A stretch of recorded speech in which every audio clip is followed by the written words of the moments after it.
Anti hyperlipidemic agents, इसमें क्या होता है, जो लिपिड लेवल होता है ब्लड में वो एलिवेट होता है, साथ ही साथ जिसमें जैसे कि हम कोलेस्ट्रॉल, ट्राइग्लिसराइड इसमें इंक्लूड कर देते हैं, जैसे कुछ फैक्टर्स होते हैं, वो फैक्टर्स रिस्पॉन्सिबल होते हैं कार्डियोवैस्कुलर डिजीज़ के डेवलपमेंट में। हमने देखो सबने एलडीएल एचडीएल के बारे में सुना होगा, और जो एलडीएल होता है वो बैड कोलेस्ट्रॉल की तरह नाम दिया गया है उसका, कि हाई लेवल होता है तो एक तरीके से आर्टरीज में प्लेग का बिल्डअप हो जाता है, और जो एचडीएल होता है वो गुड कोलेस्ट्रॉल की तरह होता है, वो हेल्प करता है कि एलडीएल को ब्लड स्ट्रीम से निकाल सके। समझ गए आप लोग। ट्राइग्लिसराइड का लेवल जो एलिवेट होता है वो एथेरोस्क्लेरोसिस और पेनक्रियाटाइटिस में इन्वॉल्वमेंट होता है। ये 3 टाइप के लिपिड इन्वॉल्व हैं। इन इन्वॉल्वमेंट में जब लिपिड प्रोफाइल टेस्ट कराओगे, अगर आपको कभी भी इसको टेस्ट करना है, चेक करना है, तो अगर किसी का एलडीएल लेवल बढ़ा हुआ आता है तो समझिए उसके अंदर बैड कोलेस्ट्रॉल है। हाई लेवल क्या है, आर्टरीज में कुछ ना कुछ प्रॉब्लम हो रही है। ये बड़े लोगों में, मोस्टली एल्डर्स में लिपिड प्रोफाइल अगर टेस्ट किया जाए तो है। इस एज फैक्टर में इतना नहीं होता, 30-35 प्लस के बाद ही इसको अगर चाहो तो टेस्ट करा लो, अभी भी कोई प्रॉब्लम नहीं है, चेक कर सकते हो रूटीन चेकअप में।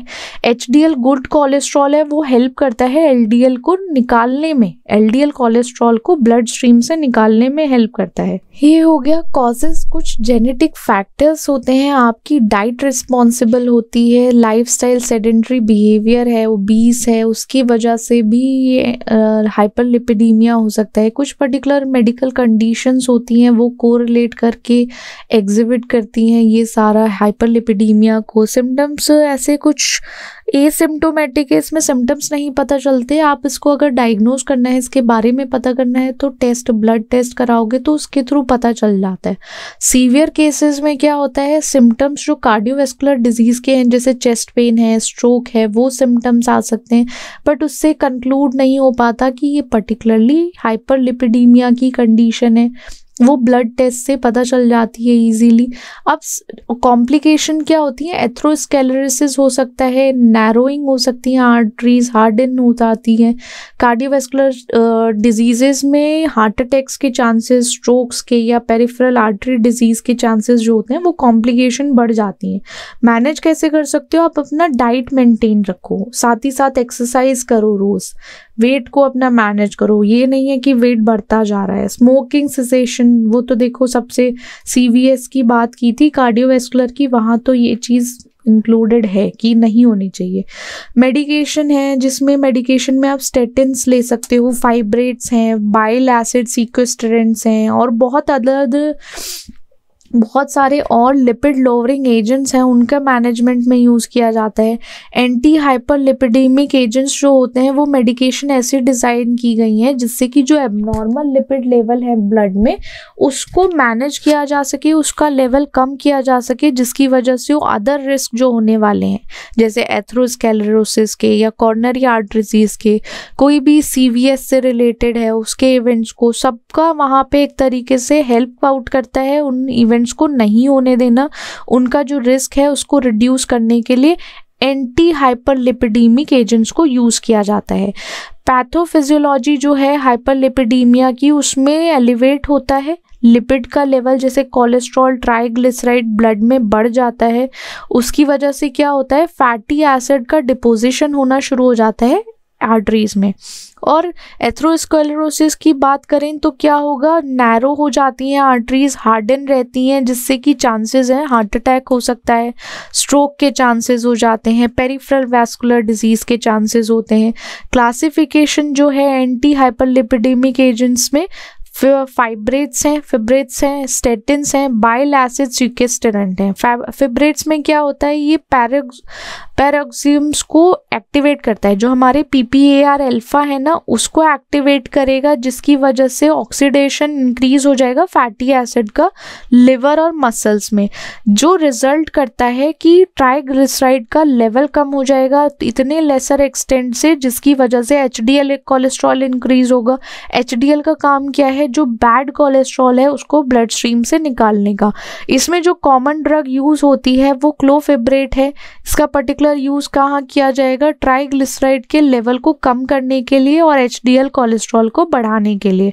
साइड इफेक्ट क्या आएगा? जीआई डिस्टर्बेंसेस हो सकते हैं, एब्डोमिनल पेन फील हो सकता है, साथ ही साथ गैल स्टोन के चांसेस हैं कि वो बढ़ सकते हैं, इंक्रीज हो सकता है। मायोपैथी कॉज हो सकती है अगर इसको स्पेशली जब स्टेटिन के साथ कंबाइन करते हैं ना तो मायोपैथी होती है। जैसे स्टेटिन्स हैं उसका काम क्या होता है? HMG कोए रिडक्टेज है, इस एंजाइम को पर्टिकुलरली इनहिबिट किया जाता है क्योंकि ये एंजाइम एक की एंजाइम होता है कोलेस्ट्रॉल के सिंथेसिस के लिए लिवर में जो कोलेस्ट्रॉल का सिंथेसिस होगा वो इसके थ्रू होगा। इसको ही इनहिबिट कर देंगे तो क्या होगा? LDL कम हो जाएगा, LDL कम होगा तो जो क्लियरेंस है ब्लड स्ट्रीम से वो ज़्यादा एक तरीके से बढ़ जाता है स्टेटिन की वजह से। मतलब कि हम अपना जो बैड कोलेस्ट्रॉल है उसको क्लियर आउट कर रहे हैं ब्लड स्ट्रीम से। स्टेटिन्स का काम एक एंजाइम को इनहिबिट करने से LDL का प्रोडक्शन जो है वो कम हो जाएगा, या फिर एक तरीके से साथ ही साथ स्टेटिन हेल्प आउट करता है कि जो LDL ब्लड स्ट्रीम में है वो रिमूव आउट हो जाए। कॉमन ड्रग जो है लोवास्टेटिन है, यूज़ क्या करा जाएगा? LDL को कम करने में। कार्डियोवैस्कुलर का जो रिस्क होता है उसको कम किया जाएगा। एथेरोस्क्लेरोटिक जो प्लेग्स हैं या फिर डिपोजिशन जो हुआ है आर्टरीज में उसको स्टेबलाइज किया जाएगा, कम किया जाएगा हल्के से धीरे धीरे करके। और side effect myopathy, myalgia, liver enzyme का बढ़ाना, साथ ही साथ डायबिटीज मेलाइटिस का रिस्क बढ़ जाता है। जीआई इश्यूज होने लगते हैं। जीआई इश्यूज तो थोड़े बहुत कॉमन है।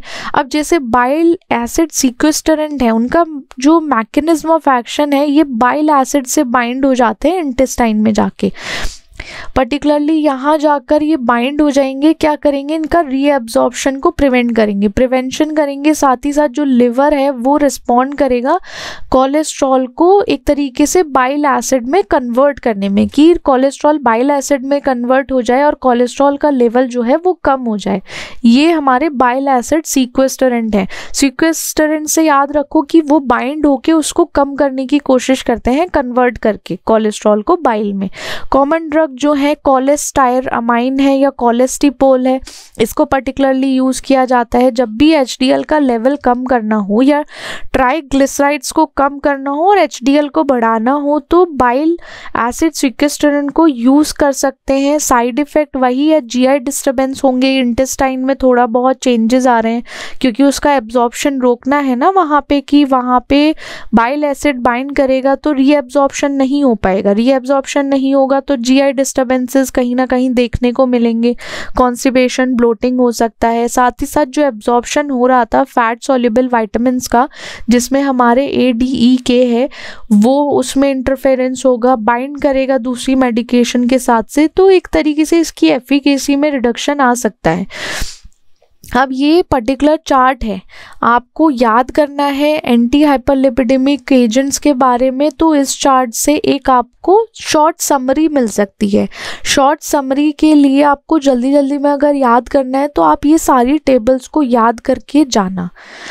अब एंटी हाइपरलिपिडेमिक एजेंट्स जो हैं उसमें क्लोफिब्रेट है। क्लोफिब्रेट क्या है? एक तरीके से वो फिब्रेट का डेरिवेटिव्स है जिसमें बेंजोफ्यूराजोन कोर स्ट्रक्चर है। बेंजाफ्यूराजोन कोर स्ट्रक्चर, 2 क्लोरीन लगे रहते हैं, 2 क्लोरीन एटम है और साथ ही साथ इसमें कार्बोक्सिलिक एसिड भी लगा रहता है। यहाँ पर ना ये थोड़ा सा टाइपिंग एरर हो सकता है, ये एक ही क्लोरीन एटम प्रेजेंट है इसमें, क्लोफिब्रेट में 2 नहीं है, ठीक है। कार्बोक्सिलिक एसिड ग्रुप अटैच होता है। ये कहाँ पर इसका मोड ऑफ एक्शन है? PPAR एंटागोनिस्ट पर, तो एक्टिवेट करेगा ये PPAR अल्फा रिसेप्टर को, जो लिपिड मेटाबॉलिज्म को रेगुलेट करने में हेल्प करेगा, ट्राइग्लिसराइड रिडक्शन में हेल्प करता है, HDL-C इंक्रीज करेगा और VLD-C डिक्रीज करेगा। मतलब कि HDL जो है उसका लेवल है वो इंक्रीज करेगा क्योंकि HDL गुड कोलेस्ट्रॉल है, VLDL हमारा बैड कोलेस्ट्रॉल है तो उसको रिडक्शन करेगा। हिपैटिक सीक्रेशन के साथ उसको रिड्यूस करके। यूजेस जो हैं इसके हाइपर ट्राइग्लिसरीडीमिया में या डिसलिपिडीमिया, प्रिवेंशन ऑफ एथेरोस्क्लेरोसिस, इस पर्टिकुलर टाइम पे यूज़ किया जाएगा। लोवास्टैटिन है जो हमारा नेचुरल स्टेटिन कहलाता है, जिससे किसके थ्रू आता है, एस्परजिलस टेरस के थ्रू, ठीक है, इसके थ्रू आएगा। इसमें डाईहाइड्रोक्सी हीपाटोनिक एसिड है साइड चेन, जिसमें लैक्टोन रिंग भी आता है हमारा। मोड ऑफ एक्शन में हम बात करें तो ये पर्टिकुलरली किस जगह काम करेगा, हमारे इस पर्टिकुलर एंजाइम के इनिबिशन में काम करेगा। इस एंजाइम का इनिबिशन होगा तो कोलेस्ट्रॉल का सिंथेसिस जो है वो नहीं हो पाएगा ज़्यादा। कोलेस्ट्रॉल सिंथेसिस रिडक्शन में जो हिपैटिक कोलेस्ट्रॉल प्रोडक्शन हो रहा था वो कम हो जाएगा, साथ ही साथ अप रेगुलेशन होगा एलडीएल रिसेप्टर का। LDL-C लोअरिंग जो क्लियरेंस होगा, लो डेंसिटी जो LDL-C है उस कोलेस्ट्रॉल का क्लियरेंस हो जाएगा ब्लड स्ट्रीम से, तो एक तरीके से वहाँ मैनेज हो जाएगा। प्लेग स्टेबलाइजेशन, इन्फ्लामेशन कम होगा, जो एथेरोस्क्लेरोटिक प्लेग है ना वो स्टेबलाइज होता है। यूजेस में हाइपर कोलेस्ट्रोलीमिया है, LDL-C को रिड्यूस किया जाएगा, जो एलिवेटेड था उसको कम किया जाएगा, टोटल कोलेस्ट्रॉल लेवल को कम किया जाएगा। कार्डियोवैस्कुलर डिजीज़ में जो प्रिवेंट करने में हेल्प करेगा। और फेमिलियल हाइपर कोलेस्ट्रोलीमिया है जो इनहेरिटेड हाई कोलेस्ट्रॉल लेवल है उसको मैनेज करेगा, जो आपकी फैमिली से या हेरिडिटी एक तरीके से मूव हुआ है, इनहेरिट किया है, तो उसको मैनेज करने में हेल्प करता है। अब जो कोलेस्टायरामाइन है ये बाइल एसिड सीक्वेस्टरॉन है, जिसमें क्रॉस लिंक पॉलीमर है डाइवाइनिल बेंजीन और propyl ethylene oxide. Mode of action में बाइल एसिड सीक्वेस्टरॉन क्या है, बाइल एसिड बाइंड करते हैं इंटेस्टाइन में, जिससे कि रीएब्सॉर्प्शन ना हो सके कोलेस्ट्रॉल का। कोलेस्ट्रॉल रिड्यूस होता है क्योंकि एक तरीके से फोर्स किया जाता है लिवर को कोलेस्ट्रॉल को बाइल एसिड में कन्वर्ट करने के लिए, जिससे कि ब्लड में जो कोलेस्ट्रॉल लेवल है वो कम हो जाए। जैसे ही LDL लेवल कम होता है, कैसे, जो हिपैटिक कोलेस्ट्रॉल सिंथेसिस हो रहा है उसको रिड्यूस करके, ठीक है। हाइपर कोलेस्ट्रोलीमिया में pruritus associated with cholestasis, bile acid diarrhoea, fibromyalgia, in particular areas में इसको यूज़ किया गया है। कोलेस्ट्रिपॉल है, कोलेस्ट्रिपॉल उसका स्ट्रक्चर जो है ये नॉन एब्जॉर्ब्ड, और अगर देखा जाए ये हमारा क्रॉस लिंक पॉलीएलाइल अमाइन है, डेरिवेटिव से बना हुआ है, जिसमें क्वाटरनरी अमोनियम ग्रुप अटैच है, ठीक है। ये क्वाटरनरी अमोनियम ग्रुप है, functioning as a bile acid sequestrant. Bile acid sequestrant है तो आपको मोड ऑफ एक्शन एक पॉइंट क्लियर रहेगा कि ये बाइंड करेगा बाइल एसिड GIT में जाके और उसका रीएब्सॉर्प्शन रोकने का काम करता है। कोलेस्ट्रॉल सिंथेसिस रिडक्शन में LDL-C रिड्यूसिंग में हेल्प करेगा, तो ये इसके मोड ऑफ एक्शन आपको क्लियर है। यूजेस में हाइपर कोलेस्ट्रोलीमिया है, उसमें रिड्यूस करेगा LDL-C को, टोटल कोलेस्ट्रॉल लेवल को, साथ ही साथ टाइप 2 डायबिटीज़ को मेंटेन करने में, उसके साथ कॉम्बिनेशन में जब इंसुलिन के साथ यूज़ किया जाएगा तो दोनों को मैनेज करेगा। साथ साथ डायरिया मैनेजमेंट में यूज़ करेगा, जैसे कि बाइल एसिड इंड्यूस किया गया है diarrhoea by sequestering excess bile acid, तो वहाँ पे उसके थ्रू यूज़, मतलब एज इन यहाँ पे बाइंड करके वो बाइल एसिड वो उसको ट्रीटमेंट में और मैनेजमेंट में हेल्प करेगा।